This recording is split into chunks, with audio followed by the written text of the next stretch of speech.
NCERT का एक अच्छा क्वेश्चन आपके सामने आया है इलेक्ट्रिक फील्ड का, जिसका फार्मूला आपको देखने को मिल रहा है E = F/Q0। इसका पहले भी हमने वीडियो बनाया है, लेकिन वो वीडियो न्यूमेरिकल सेक्शन में अगर ज़्यादा लेकर के चलते हैं ना, बहुत लंबा वीडियो हो जाता है, इसीलिए इसको सेकेंड पार्ट में ही दे रहे हैं। इसका एक पार्ट न्यूमेरिकल्स का और बना हुआ है, तो ये भी क्वेश्चन आप लोगों को करके जाना है। एनसीईआरटी का ये क्वेश्चन है, और एनसीईआरटी इसमें ये क्वेश्चन क्यों अच्छा है इसके बारे में हम बताते हैं। ये इसमें ऐसा क्या है आपके लिए, क्यों इसको करना चाहिए, इसके बारे में पहले समझिए। जैसे हम लोग मोशन के बारे में पढ़ते हैं, तो मोशन तो सर 11th में पढ़ते थे, ठीक है। तो यहाँ पर 11th से बेस्ड ये क्वेश्चन है, ठीक है।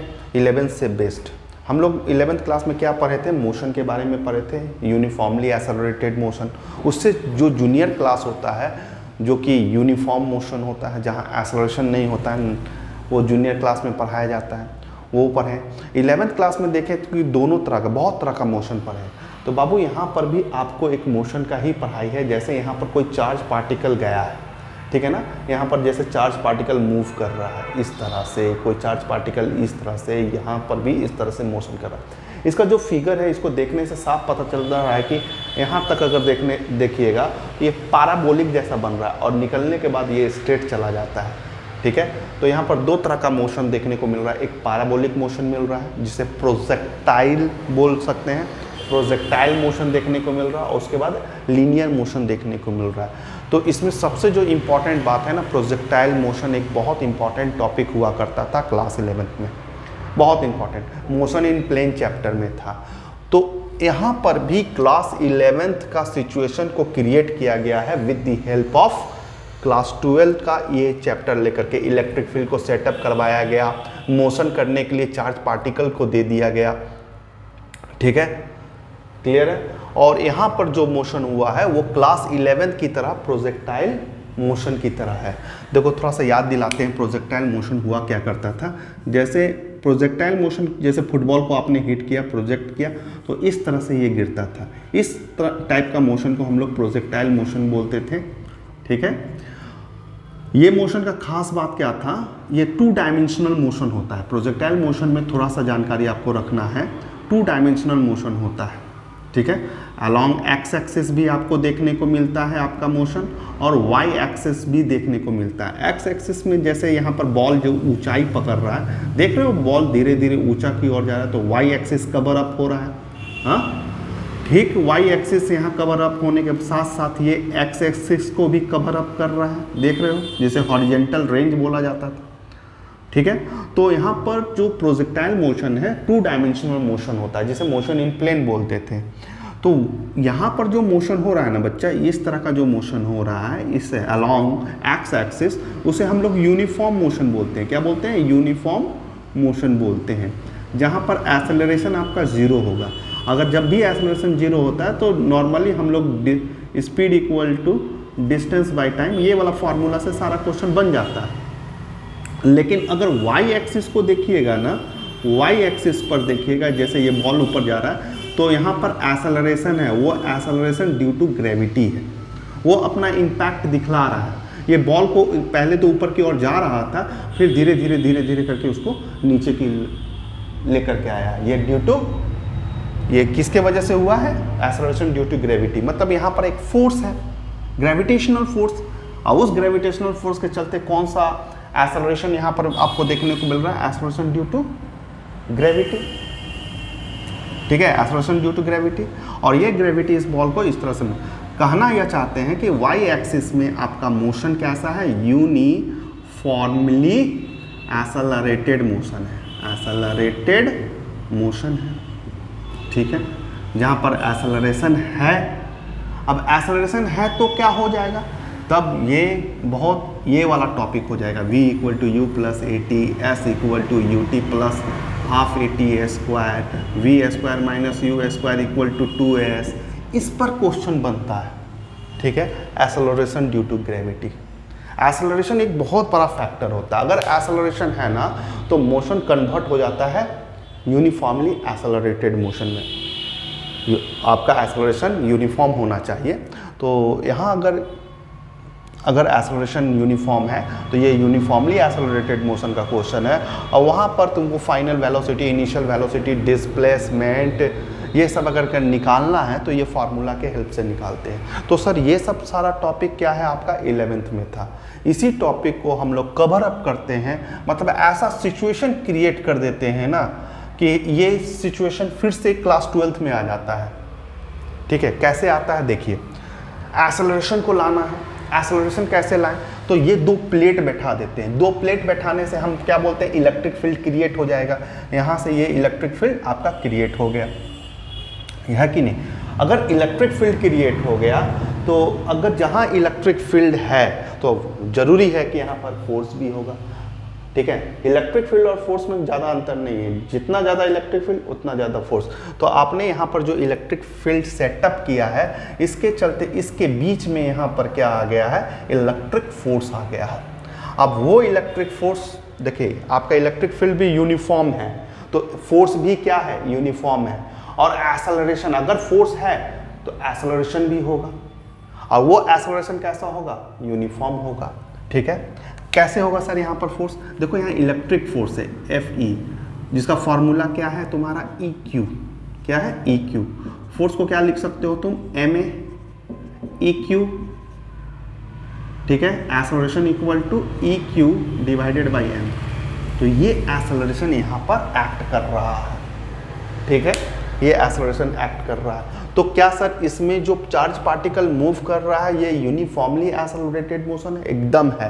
कहाँ तक है, जब तक प्लेट के अंदर है। अब यहाँ से वो स्ट्रेट चला गया, यहाँ पर वो नहीं है, तो ये यूनिफॉर्मली एक्सेलरेटेड मोशन है। और ये y एक्सिस भी कवर कर रहा है, x एक्सिस भी कवर कर रहा है, y एक्सिस भी कवर कर रहा है। तो ये इस तरह का मोशन को कवर अप कर रहा है दोनों एक्सिस। तो x एक्सिस के अलोंग अगर कवर कर रहा होगा तो बच्चा वहाँ पर ये फार्मूला का सोच रखना, यहाँ एक्सेलरेशन नहीं लग रहा है, यहाँ फोर्स नहीं लग रहा है। जब ये चार्ज पार्टिकल इधर जा रहा है, इधर जाने में इसको अलोंग x एक्सिस में कोई एक्सेलरेशन नहीं है, कोई फोर्स नहीं है। फोर्स किसके अलोंग है, y एक्सिस के अलोंग है, इस एक्सिस के अलोंग है। ठीक है, यह सब बात को याद रखना है, और यह सब याद करते हुए कुछ क्वेश्चन है इस पर जिसको हम लोग को सॉल्व करना है। चलिए, छोटा छोटा क्वेश्चन है, इसको तो बहुत इजीली है, लेकिन इस पर ऐसा क्वेश्चन बनता है। ठीक है ना, अभी हम एक दो क्वेश्चन करवाएंगे जिससे आपका इस पर कॉन्सेप्ट क्लियर हो जाएगा। जैसे पहला क्वेश्चन बोला है, give the sign of the 3 charge particle, 1 2 3 ऐसा चार्ज पार्टिकल मोशन किया है। ठीक है, तो ये कौन सा चार्ज पार्टिकल है, जो भी चार्ज पार्टिकल है ये तुम्हारा पॉजिटिव से अगर अट्रैक्ट हो रहा है तो ये निगेटिव है, क्या है, निगेटिव है। और ये अगर निगेटिव से अट्रैक्ट हो रहा है तो ये चार्ज पार्टिकल तेरा पॉजिटिव है। तो ये आंसर बहुत इजीली हो गया। Which particle has highest charge to mass ratio, charge mass ratio ये बहुत एक इंपॉर्टेंट टॉपिक आ जाता है इसमें। Q/m, क्या बोला गया, charge to mass ratio, Q/m को आपको निकालना। इसमें बोला जा रहा है Q/m डिवाइड में, इसे रेशियो भी बोल सकते हैं, या वर्ड में बोले तो चार्ज टू मास रेशियो, किसका ज़्यादा है, किसका ज़्यादा है। ठीक है ना, इस पार्टिकल का ज़्यादा है कि इस पार्टिकल का ज़्यादा है कि इस पार्टिकल का ज़्यादा है। ठीक है, बिना निकाले, ऐसे तो इसको सिंपल फार्मूला, जो भी चार्ज पार्टिकल उसका मास का ज़रूरत है, उसका चार्ज को डिवाइड कर देंगे, फिर रेशियो को कंपेयर करेंगे, ऐसा है। लेकिन यहाँ कौन सा चार्ज है ये दिया हुआ नहीं है। ठीक है, ऐसा नहीं बोला गया है कि यहाँ प्रोटॉन है, इलेक्ट्रॉन है। अगर वो बोलता ना तो हमको दोनों वैल्यू मिल जाता। अगर चार्ज बोलता, अगर एक प्रोटॉन जा रहा है या एक इलेक्ट्रॉन जा रहा है, तो हम यहाँ पर आराम से इसका रेशियो निकाल सकते थे, और हम रेशियो निकाल करके चेक कर सकते थे मैग्नीट्यूड के हेल्प से कि किसका ज़्यादा या किसका कम है। लेकिन ये चीज़ नहीं दिया है, यहाँ पर फिगर से ही आपको देख करके पहचानना है कि किसका चार्ज टू मास रेशियो ज़्यादा है। तो इसको पहचानने का तरीका है, जिसका डिफ्लेक्शन ज़्यादा है, डिफ्लेक्शन ज़्यादा है, जो ज़्यादा मुड़ा है उसका चार्ज मास रेशियो ज़्यादा है। जैसे यहाँ से डिफ्लेक्शन बोले तो थीटा से भी पकड़ सकते हो। जैसे इसका जो तुम थीटा देखोगे और इसका थीटा देखोगे, देख रहे हो ये ज़्यादा है, ये थीटा 1 ले लो, ये थीटा 2 ले लो, ये डिफ्लेक्शन ज़्यादा है, एंगल ज़्यादा बन रहा है। ठीक है, तो ये ज़्यादा डिफ्लेक्ट कर रहा है, इसका चार्ज मास रेशियो ज़्यादा है। तो आंसर होगा थर्ड का। ठीक है, थर्ड पार्टिकल का। चार्ज मास रेशियो ज़्यादा है, इसका कम है, ठीक है। ये दोनों तो पैरेलल ही जैसा दिख रहा है ना, तो इसका भी एंगल उतना ही होगा, इसका भी कम है। और एक चीज़ से देखा जा सकता है, जैसे डिफ्लेक्शन ज़्यादा, तो मतलब इसमें देखो H का जो y एक्सिस में डिस्प्लेसमेंट है ना वो भी ज़्यादा होगा। जैसे इसमें अगर उसी पॉइंट पर निकालोगे, देखो यहाँ पर और देखो यहाँ, ये y एक्सिस में देख रहे हो डिस्प्लेसमेंट इसका कितना कम है, और उसी जगह पर अगर देखोगे तो ऐसे कंपेयर करोगे तो ये ज़्यादा डिस्प्लेसमेंट दिखा रहा है। y एक्सिस का बात कर रहे हैं, y एक्सिस में जो जा रहा है, तो इससे हम लोग को पता चल रहा है कि थर्ड Q/m रेशियो का ज़्यादा, मतलब जिसका y दो डायमेंशनल मोशन होता है, हमने बोला इसमें दो एक्सिस में मोशन होता है, अलोंग x एक्सिस भी y एक्सिस भी। जो y एक्सिस का अगर ज़्यादा दूरी तय कर रहा है तो उसे हम लोग क्या बोलेंगे, ज़्यादा चार्ज मास रेशियो है। चलो इस बात को हम लोग प्रूव करके देखते हैं कि ये बात सही है या नहीं है।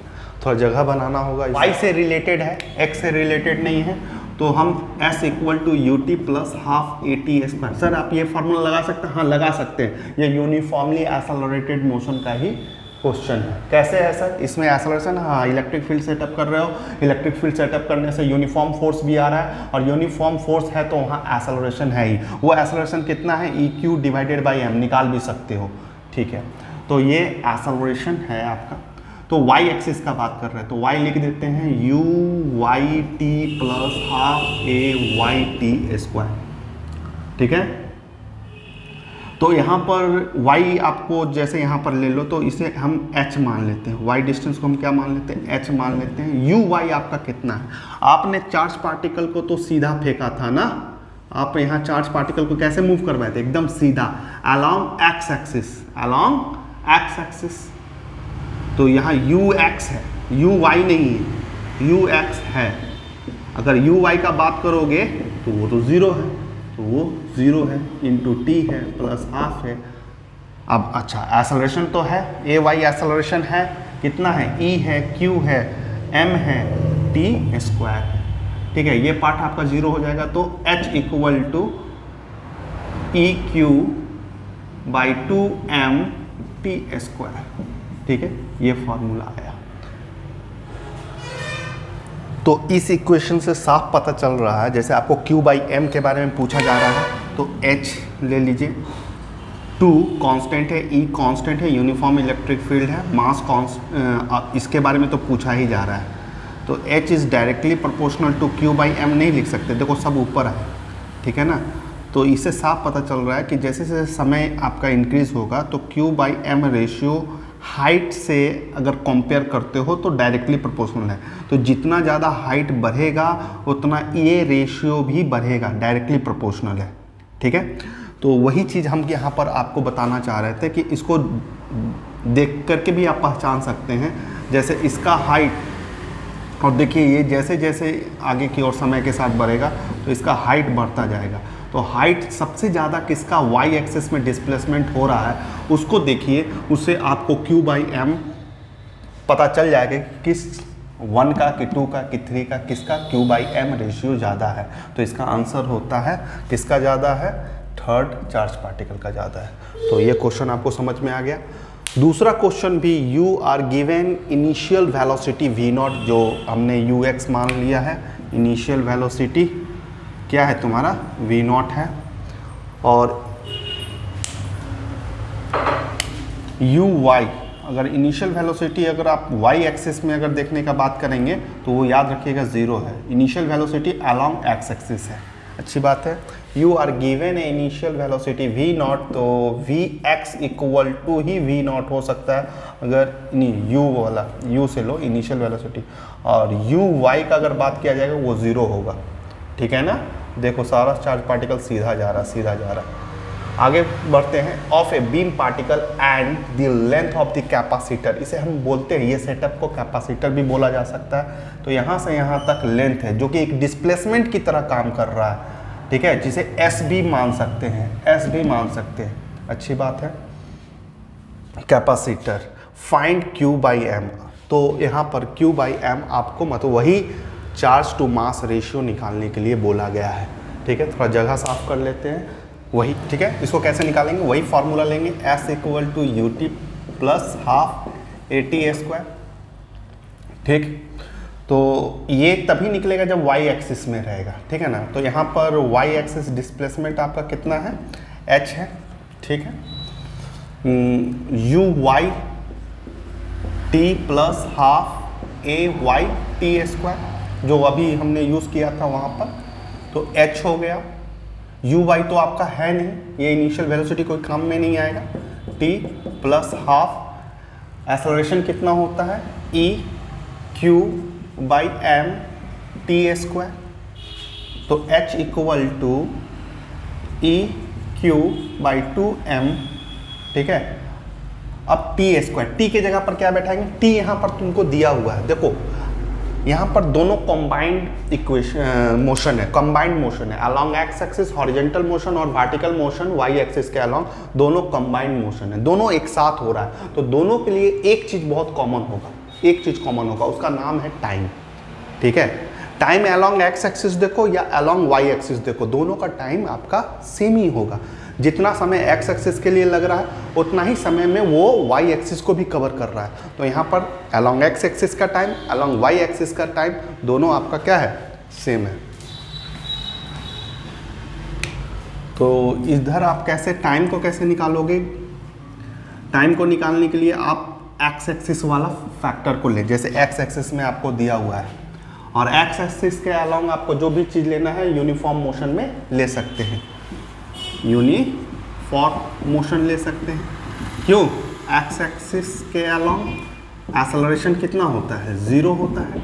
तो इसके जगह स्पीड का फॉर्मूला कितना होगा, डिस्टेंस बाय टाइम, ये फॉर्मूला यूज़ कर सकते हैं। आपको अगर टाइम खोजना है तो डिस्टेंस बाय स्पीड, ठीक है। डिस्टेंस आपका हॉरिजॉन्टल डिस्टेंस देखो L दिया हुआ है, इसीलिए लेंथ ऑफ कैपेसिटर दिया हुआ था, और स्पीड इनिशियल वेलोसिटी आपका यहाँ पर v0 दिया हुआ है। तो इससे आप क्या निकाल सकते हैं, टाइम निकाल सकते हैं। तो सर ये तो हॉरिजॉन्टल टाइम है, तो इसको वर्टिकल में भी आप यूज़ कर सकते हो, क्योंकि ये इस क्वेश्चन को देने का यही रीज़न है कि टाइम, जैसे हर चीज़, मोशन तो अलग मिल रहा है ना, हॉरिजॉन्टल वेलोसिटी अलग होगा, वर्टिकल वेलोसिटी अलग होगा, डिस्प्लेसमेंट भी अलग अलग होगा, तो क्या टाइम भी अलग अलग होगा, नहीं, टाइम अलग अलग नहीं होगा, टाइम सेम होगा। जो हॉरिजॉन्टल का टाइम यहाँ पर आप निकाले उसको वाई एक्सिस में भी कवर अप यूज़ कर सकते हैं। तो यहाँ पर इसको निकालने के लिए यहाँ तक आ गए हैं, और टाइम जो चाहिए, टाइम के जगह पर हम क्या लिख सकते हैं, L बाई v0 का स्क्वायर। तो इस तरह से आप Q बाई एम को निकाल सकते हैं, ठीक है, Q बाई एम। यहाँ पर Q इक्वल टू आपको E दिया हुआ है, तो यही आपका आंसर हो जाएगा, निकाल लोगे आराम से। इसको और सॉल्व करके दिखाते हैं।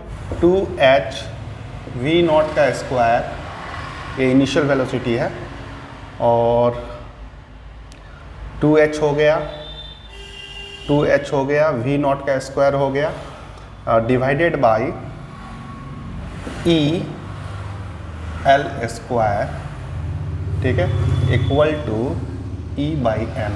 ये आंसर आ गया, आपका आंसर है, ठीक है।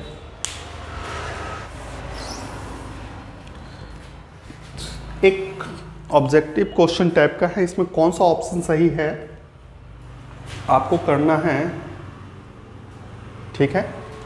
जैसे suppose two particle have identical curve, जैसे यहाँ पर देखो दोनों पैरेलल गया है, पैरेलल लाइन है, कर्व दोनों का आइडेंटिकल है, ट्रेजेक्ट्री भी बोलते हैं इस पाथ को, क्या बोलते हैं, ट्रेजेक्ट्री। रीजन बिहाइंड इट, इसके पीछे का रीजन क्या है, क्या है इसके पीछे, क्या दे हैव सेम चार्ज, हो सकता है, ये भी ठीक है, सेम चार्ज है, या the charges have same sign, ठीक है, या दे हैव सेम मास, या they have same Q by M ratio, या Q बाई एम या E बाई एम रेशियो। तो इसका Q बाई एम रेशियो और सेम साइन होना जरूरी है, सेम साइन होना जरूरी है, सेम साइन होगा, ठीक है ना, तभी तो दोनों एक तरफ जाएगा, पैरेलल, क्लियर है। और चार्ज का भी मैग्नीट्यूड सेम होना चाहिए और सेम साइन का होना चाहिए, ये भी कंडीशन जरूरी है। और they have same Q by M ratio, ये दोनों बात इसमें आ जा रहा है, they have Q by M ratio अगर दोनों का सेम है तो दोनों पैरेलल ही बनाएगा, पैरेलल ही बनाएगा, ठीक है। अगर ये अलग रहेगा, ये रेशियो अलग रहेगा, तो अलग अलग आपको डिफ्लेक्शन देखने को मिलेगा। कोई हो सके ज़्यादा हो, कोई कम हो, तो पैरेलल नहीं हो सकता। अगर पैरेलल है तो उसके पीछे का रीज़न क्या है, उसका साइन सेम है, चार्ज का साइन सेम है, दोनों पॉजिटिव चार्ज हो सकता है या दोनों नेगेटिव चार्ज हो सकता है। दूसरा रीज़न क्या है, Q/M रेशियो जो अभी हम लोग जो डिस्कशन कर रहे थे वो दोनों का सेम है, वो दोनों का सेम है, तो इस वजह से यहाँ पर हो सकता है। ठीक है, तो यहाँ पर जो दे हैव सेम चार्ज और दे हैव सेम मास, ये जो दोनों अलग अलग करके लिखा हुआ है, ये दोनों इसमें मिल जा रहा है, दोनों दो, एक और दो, दोनों पॉइंट ये कवर अप कर दे रहा है और साइन का कवर अप ये कर दे रहा है। तो ऑप्शन नंबर 3 और 4 दोनों इसका आंसर होगा अगर पैरेलल चाहिए। ठीक है, parallel trajectory, same identical trajectory आपको देखने को है तो सेम साइन होना चाहिए, दूसरा Q/M रेशियो सेम होना चाहिए। Okay, thank you. देखिए इसी क्वेश्चन में एक बहुत अच्छा क्वेश्चन और भी क्या बन सकता है। ठीक है, एनसीईआरटी का जब भी क्वेश्चन करें ना तो उस पर बहुत सारा ध्यान देना पड़ता है। जैसे देखो यहाँ पर हमने बताया θ1, यहाँ पर θ2, मतलब ये डिफ्लेक्शन हो रहा है। जैसे यहाँ से निकला ये इस तरह से डिफ्लेक्शन कर रहा है, यहाँ का एंगल आपको बोला जाएगा कम है, यहाँ का एंगल ज़्यादा है, जिसके आप बेस पर आप ये बोल सकते हैं Q/M रेशियो किसका ज़्यादा है, ये आपको सीखने को मिला। लेकिन अगर ये चीज़ ना बोल करके तुमसे ये पूछ दे कि ये थीटा कैसे निकलेगा, ये एंगल ऑफ डिफ्लेक्शन कैसे निकलेगा, ये एंगल ऑफ डिफ्लेक्शन कैसे निकलेगा, तब क्या करोगे, तब क्या करोगे, कैसे बनाओगे, उस पर हम इसी क्वेश्चन को थोड़ा सा कन्वर्ट करके दिखला रहे हैं। जैसे मान लो ये थीटा, बाहर प्लेट से बाहर निकलने के बाद ये थीटा आपको निकालना है, तो आपको साफ देखने को लग रहा है कि ये एक राइट एंगल ट्रायंगल फॉर्म हो रहा है। ठीक है, राइट एंगल ट्रायंगल आपका फॉर्म हो रहा है। एम क्या है, इस थीटा एंगल ऑफ डिफ्लेक्शन को निकालना है। कैसे निकालते हैं, ठीक है, ये थीटा निकालेंगे। ठीक, तो देखो ये जब पार्टिकल्स आ रहा होगा, ये पार्टिकल्स आ रहा होगा तो इसके पास तो दो मोशन है। ठीक है, ये पार्टिकल इस तरह से आ रहा होगा, ऐसे करके आ रहा होगा, तो इसके पास तो दो मोशन है, एक तो वाई एक्सिस की तरफ जा रहा है, एक एक्स एक्सिस की तरफ जा रहा है, एक वाई एक्सिस, एक एक्स एक्सिस। ठीक है, दोनों तरफ का मोशन हो रहा है कि नहीं। ठीक है, तो इधर जो वेलोसिटी हो रहा है उसको Vx मानते हैं और इधर जो वेलोसिटी हो रहा है उसको Vy। ये तुम्हारा Vx, Vy, Vx, Vy और अगेन यही चीज़ हो रहा है। ठीक है, क्लियर है। इसी चीज़ को अगर पैरेलल शिफ्टिंग ऑफ वेक्टर अगर आपको करने आता है तो इस वेक्टर को पैरेलल शिफ्टिंग कर सकते हैं। ये आपका क्या हो गया Vx, और इसको आप क्या कर सकते हैं Vy कर सकते हैं। पैरेलल शिफ्टिंग, वेक्टर को पैरेलल शिफ्टिंग किया जा सकता है। तो इस ट्रायंगल को हम काट करके यहाँ पर बना दे रहे हैं। ये आपको थीटा निकालना है, इसे हमने Vx माना, इसे हमने Vy माना। ठीक है, क्लियर है। ठीक, ये थीटा निकालना है।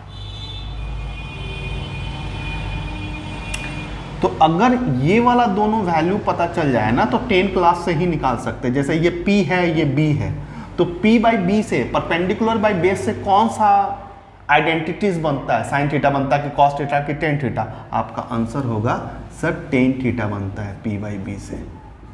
P क्या है, By है, B क्या है, Vx है। ये दोनों अगर वैल्यू अगर आप निकालने में सक्षम हो जाते हैं तो आ सकता है थीटा, एकदम आ जाएगा। V कैसे निकालें, ये यूनिफॉर्मली एक्सेलरेटेड मोशन है।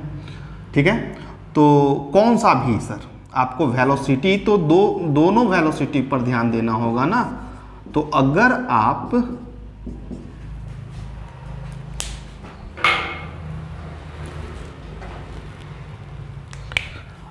आप वेलोसिटी Vx निकालते हैं या Vy निकालते हैं, ठीक है, तो जब Vx निकालते हैं तो ये V0 के बराबर होगा, इनिशियल वेलोसिटी के बराबर होगा। ठीक है ना, देख रहे हो, इसके बराबर होगा। बोलेगा सर क्यों होगा, आप प्रूव करके दो, हम कर दे रहे हैं यहाँ पर। V = U + AT लेंगे, एक्स एक्सिस के अलॉन्ग है इसलिए हम एक्स लगा दे रहे हैं। तो ये वी एक्स खोजना है हमको। यू एक्स आपका क्या है, वी नॉट है। ए एक्स क्या है, नहीं है, इधर एक्सेलरेशन नहीं है, एक्सेलरेशन वाई एक्सिस में, तो 0 × t। तो वी एक्स आपका क्या निकला, वी नॉट निकल गया कि नहीं, तो ये इतना है।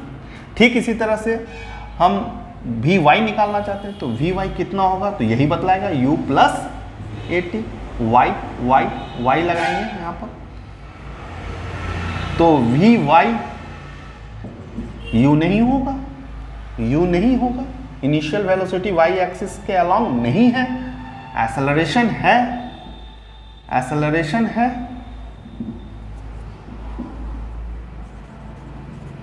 एक्सेलरेशन है आपका। एक्सेलरेशन कितना है सर, e है, q है, m है,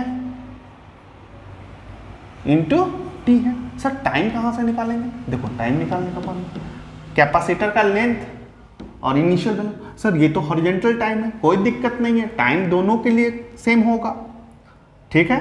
तो यहाँ पर वी वाई आपका क्या निकलता है, e q m into L/v0, ये आ गया, ठीक है। थोड़ा इसको साफ कर लेते हैं कि दिक्कत ना हो। ये वाला पोर्शन का कोई काम नहीं है, इसका क्वेश्चन तो हो ही चुका था, इसमें ये क्वेश्चन लिखा हुआ नहीं है, मतलब इसको ऐसे भी ये क्वेश्चन को किया जा सकता है। माइंड में आ गया अभी जस्ट कि ये अगर थीटा निकालने बोल दे तो कैसे निकालते हैं, उस पर आ गया। चलो आ जाओ, टेन थीटा तो हम तो सब निकाल चुके हैं। Tan theta equal to V Y, V Y कितना है आपका, ई क्यू है, टी है, टी तो लिख लिए सर, L/mv0, mv0, vx कितना है, ठीक है, vx कितना है, vx तो v0 के बराबर है, v0 के बराबर है। तो tan theta equal to tan inverse E Q L m v0 का स्क्वायर। सर इससे निकल जाएगा,